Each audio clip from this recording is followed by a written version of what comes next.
Hello and welcome to Learning Music with Pat. I'm going to start off today just by showing you some things that I brought in terms of fingerings and things like that I think that you need to know if you're playing. Now I'm going to show you some basic diagrams, some basic pictures and explain what's going on, and then we'll go into scales, identifying notes and things like that. But first of all, this is a picture of a flute. It's actually a diagram of the flute.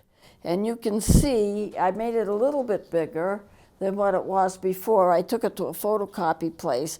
I have a reason for showing you this, and I'll explain it as I go along. But this is the flute.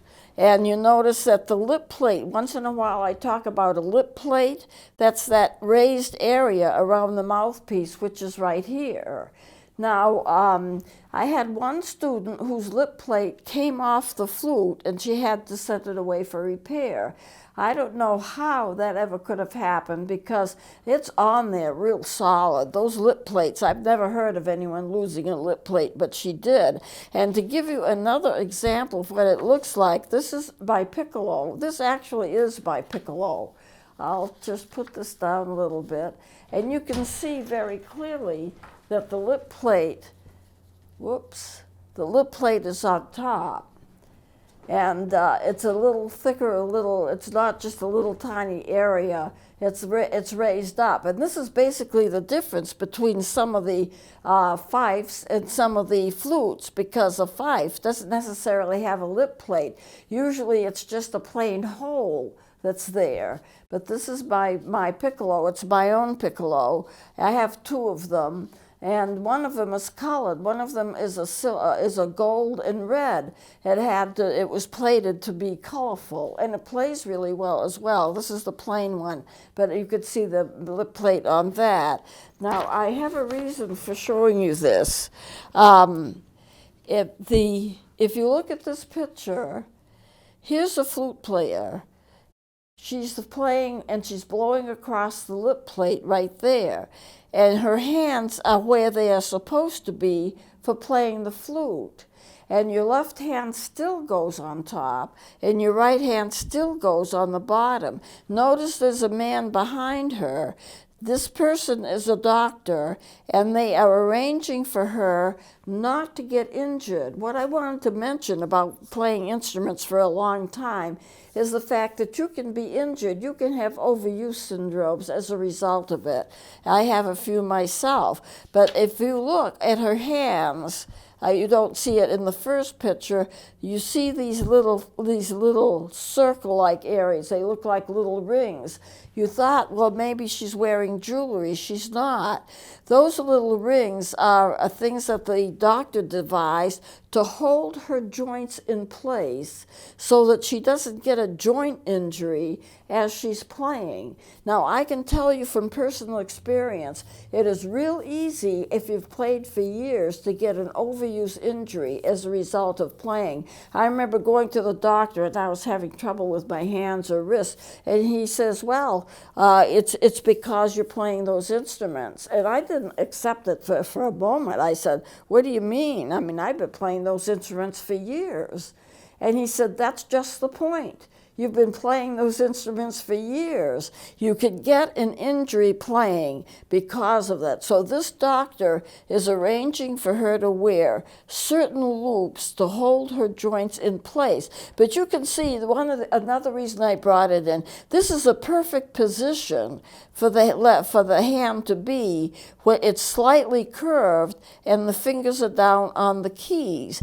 Now, if she's not using the keys, she can simply lift the fingers up. But if she is using the keys, she can get them down very fast.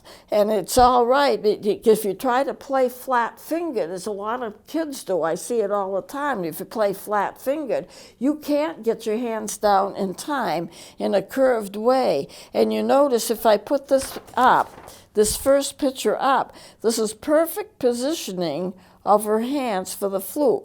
The left is going toward the top, which would be by her mouthpiece, and the right on the bottom. And he's adjusting what she does to prevent her from getting injuries. Now, it is possible. I have some overuse injuries. The flutes will have injuries in their shoulders a lot because of the way that you have to hold the flute. It's very bad on your shoulders. I've had flute players have to stop playing or reduce their playing considerably because they've damaged their shoulders. With piano players, the hands and the wrists take the hit, and that's not good for them either. And different instruments have different areas of the body that get stressed out because you're using the same muscles over and over and over again.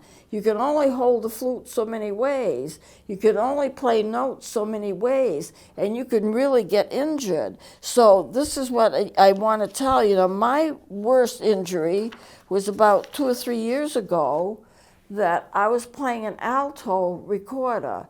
And of course, the finger stretches on the larger instruments between the keys can be quite large.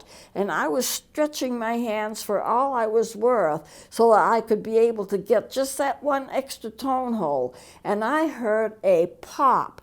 It was so loud that you could probably hear it down the hall of my apartment building. I could not believe the height of that sound. And all of a sudden, the searing pain. And what I had done, I had taken this finger of my right hand and popped the whole finger out of its joint, out of the knuckle. It wasn't there anymore. So I didn't cry out. I didn't want to wake anybody up. I put one hand over the other hand and just cradled it. And I thought the heat, your body produces heat. And I thought if I could get it to accept some heat, maybe it could maneuver back into its original position. Eventually that did happen, but I was never able after that to do much stretching between these two fingers because there's always the possibility it could pop again. The pain was off the wall. I didn't say anything. I didn't cry out. I just put one hand over the other and held it in place and just hoped for the best. And the best happened. It went back in. So it is attached. But I pull the whole thing out just by stretching my hands. So that's why I say if you're going to start a child on an instrument, don't start them on an instrument that's going to be too hard for them to stretch to have the tone holds. You probably should not stretch even for piano. 6 and 7 year olds, we were taking piano lessons when we were 6 or 7 year olds, but we couldn't get those scales, we couldn't get octaves. Our hands just weren't big enough. I talked to a friend of mine who was a concert pianist, and he said, he was teaching a lady who was a very good piano player, and she wanted to be a concert pianist. She wanted that to be her life's work. And he said, I don't think she's going to be able to do it. And it's not that she's not a terrific piano player. She's a terrific piano player, but she can't, her hands are small. There's only so much that she can stretch. And some of that piano music is like a couple of octaves. You can't stretch 2 octaves, but it's easy to stretch for some. If you have larger hands, stretch for one whole octave. And then maybe with the other hand, stretch for another octave. So you can get a lot of notes in. But if your hands are smaller and you have to stretch them to be able to do that, you're in danger of doing what I did to mine. And her hands were small enough that she could not on a consistent basis reach notes that were just a little bit too far reaching for her hands because her hands were small. And for that reason, he did not think that she would be a success in being a concert pianist just because of the size of her hands. But there are all kinds of injuries you can get if you've played for years, and most of them you'd never even notice it as you're playing it, but you're playing for years and it's the same muscles and the same places that you are doing over and over again, the same one. And your embouchure, you get used to your embouchure. The reason that saxophones, clarinets, and woodwind instruments should not use a brass embouchure, which is completely different than a woodwind embouchure, is because you break experience, the tension that you have in your muscles for one embouchure, you can destroy that in trying to learn another embouchure. It just kind of breaks it, and then you're back to square one. When I was doing a lot of saxophone and clarinet, and I was doing a lot of my embouchure was for those reeded instruments, oboe and bassoon and so forth. And then later on, I was asked to play just the flute. I found it hard to play the flute because my embouchure for the flute was altogether different, even than those other woodwind instruments. And I had to build up an embouchure from scratch. Of course, I could do it fairly quickly because I play woodwinds all the time. But at any rate, you need to be careful. If you're playing a brass instrument, don't play a woodwind instrument and switch embouchures. You've got to decide what you want for your embouchure and stick with it. And if you're playing a lot, to switch back and forth, you're always altering the muscle tension around your mouth, which is what the embouchure is. And you may not be able to get focused on one embouchure, and therefore your total playing is more difficult. You lose your breath more easily. You can't hold your mouth in a certain position for long because you've done another embouchure and it's kind of broken the pattern. So this is what I warned. I was in a restaurant and I was talking with a man. His daughter was musically gifted, and she was playing clarinet, and she was playing woodwind instruments. And he said to me, she really wants to add trumpet. Most people who play instruments play more than one. She wanted to add trumpet. And I says, I don't think you should let her do it, because if she wants another instrument that has an embouchure that's similar to the saxophone and clarinet, such as the oboe, which is a double reeded, or the bassoon, which is double reeded, that's going to go okay. If you start playing trumpet or trombone, then you're going to find your embouchure is not good for what you've trained it for, because it's trying to adjust to a new kind of embouchure, and the muscles just can't do that. You learned a mindset, you learn a muscle set, and when you learn that set, your mouth just goes there. Now, fortunately for me, it didn't take me long to get back to a flute embouchure, because I'd played a lot of flute before. I was just mixing instruments and having a blast doing it. But I did notice it took some time to really get good on the flute, because of the fact that the flute is not reeded. You blow across the mouthpiece, but the saxophones and the clarinets, the oboes and the bassoons, all which I play or was playing at the time, had another system of reeds which vibrate against each other or vibrate to the mouthpiece, and your embouchure is different than the flute where you're just simply blowing across. Now, if you add brass to that, you're taking a mouthpiece that you're putting up to your mouth. If you're doing woodwinds, like recorders, you put the mouthpiece in your mouth. Same for clarinet, saxophone, oboe, and bassoon. You put it in your mouth. For the brass, you put it through your mouth, but not in your mouth. And the muscles are all different in terms of you getting a sound. So I did want to bring that in. I saw those pictures, and I said, this is an opportunity to show what you can do and what it's not so productive to do when you're playing music. Because I know a lot of people play a lot of instruments. I wanted to play the sousaphone. My father was a sousaphonist. He studied at the New England Conservatory of Music. He was a musical genius. And I said, Dad, I want to play the sousaphone like you. And he wouldn't let me do it. And one reason he wouldn't let me do it is that I was a smaller child. I was about 10. He says, I won't teach you to play an instrument that's too big for you. I won't teach you an instrument that's bigger than you are. And the sousaphone was bigger than I was. And the mouthpiece is like this, you blow into a huge mouthpiece. And they're heavy. He says, you'd never be able to carry it. So I stuck with the woodwinds, and I've been happy. It was a good choice. He steered me in the right direction. I still wish, though, that I could bring in a sousaphone and just play a few notes for you, but it would be a tussle getting it in. They have a huge bell. The bell goes over your head, wraps around your body, so the mouthpiece is kind of in front of you.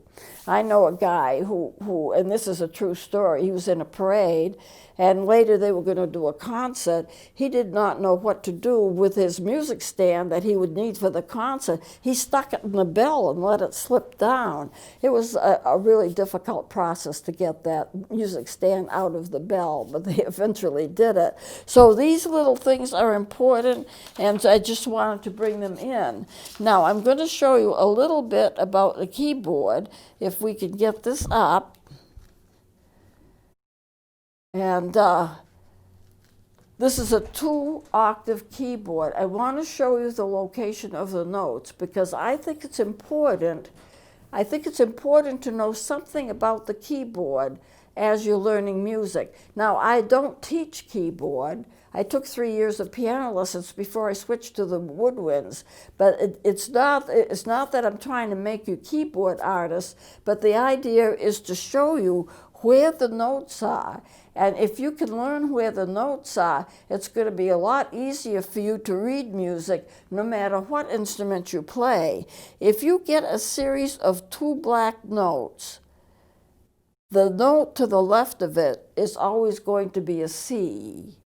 If you go to take the C and you go down 2 white notes, then you're going to get an A. C, B, A, or A, B, C. So if you follow the alphabet and you start at a C, now there's lots of notes to here and there's lots of notes there. I only brought in a 2-octave section, but let's say this is C, which it is. This C here is on this line. It's the third on the space. The third space up is this C. And then the 4th line up is this D. You can go C, D, E, F, G. Once you get to that G, which is right here, it's the space on top of the topmost line, then you switch back to A.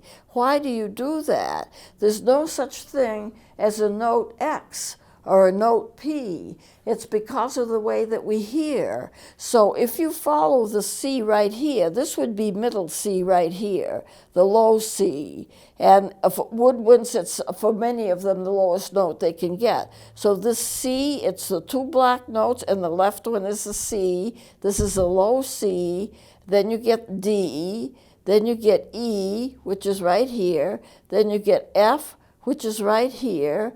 G, which is right here, A right here, B right here, and C. C, D, E, F, G, A, B, C. That's a full octave. A full octave is 8 notes, and one note, the beginning or the end, is a repeat of the other. This is low C. This is what I call the mid-range C. Then you go from here, C, D, E, F, G, A, B, C, and that is the 2-octave range of most of the woodwind instruments. There are lots more notes. You have a lot more notes on a keyboard, but for the woodwind instruments, most of them go to about low C. The saxophone can get a little bit lower, the clarinet can get a little bit lower, but for a lot of them, C is the lowest note they can get, and that's true of the recorders. Middle C, it's got one little line through it that's called a ledger line. So it's a line that's below the staff, and you could draw it all the way across, but then your staff would have too many lines in it, it would be too hard to read. So C, D, E, F, G. Then you switch and you get to A. Or if you wanted to start at A, B, C, D, E, F, G, and then back to A. The reason it's A and nothing else is that we can't hear anything else. Other animals can hear more notes than we can. They can hear different sounds, but for the human brain to respond to what we can hear, for the normal ear, we cannot go much below the C, and we can't go any higher than the G. Any higher than the G puts us back to A, an octave higher than it was an octave below. In other words, here we have C, D, E, F, G. Then this is A right here. We can't go you can't go any higher in terms of notes, like you can go higher in an octave, so that A, B, C, D, E, F, G switches back to A. When you get to G, it's always going to switch back to A. That's the range that we can hear. Now, we can hear it in a higher range, we can hear it in the lower range, but that's as far as we can go as human beings in terms of what our hearing capability is. And so therefore, I just want to show this to you so you will see this. Low C, mid-range C, and it's on that third space, and this high C, which has two ledger lines through it, and there is another C above that which the piano can get, and it's called C above high C. And then beyond that, they don't even write. There's another octave beyond that. They don't even write for it because it's so high that woodwinds can't get it. Brass can't get it. The only instrument that can get it is a piano. So when they get up to that other octave, they put an 8 VA, and that 8 VA means take the last octave and read it up an octave without writing the ledger lines, because you'd have so many ledger lines it would be just too difficult to read.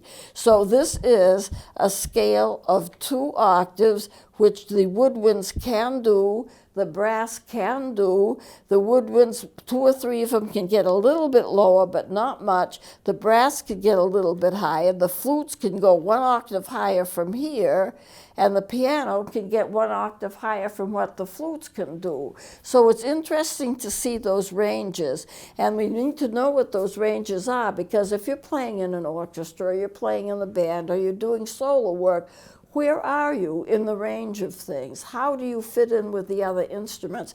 And supposing you're playing something like a song flute, something like that. It's got like a 1 octave range, the flutophones.